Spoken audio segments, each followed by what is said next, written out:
Écoute bien ceci. Dieu a appelé Moïse pour faire sortir le peuple d'Égypte. Mais avant que Moïse puisse sortir le peuple d'Égypte, Dieu devait d'abord sortir l'Égypte du cœur de Moïse.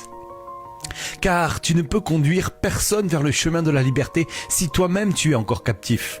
Dieu a travaillé Moïse, il a arraché l'Égypte de son cœur.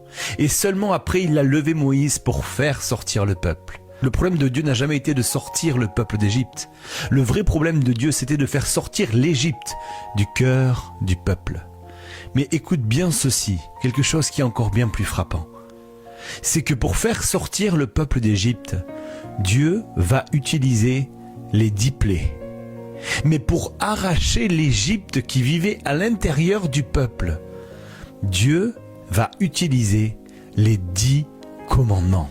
Et maintenant écoute-moi bien, la sortie d'Égypte c'est l'histoire de ton salut. Mais sortir l'Égypte de ton cœur, c'est l'histoire de ta transformation. Tu peux être sauvé et encore penser et continuer à agir comme si tu étais en Égypte. Mais voici la bonne nouvelle, ce que les plaies n'ont jamais pu guérir, la parole de Dieu peut le renouveler. Peu importe les blessures que tu as subies, peu importe les chaînes qui t'ont façonné, peu importe l'esclavage émotionnel, spirituel ou mental dans lequel tu étais, Dieu est capable de renouveler tes pensées par sa parole.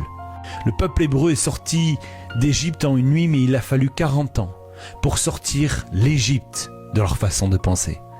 La délivrance est instantanée, mais le renouvellement est un processus.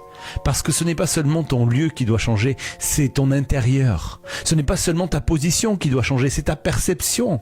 Ce n'est pas seulement ton extérieur qui doit être libéré, mais c'est ton mental qui doit être guéri. Tu ne peux pas changer de saison si tu ne changes pas de pensée.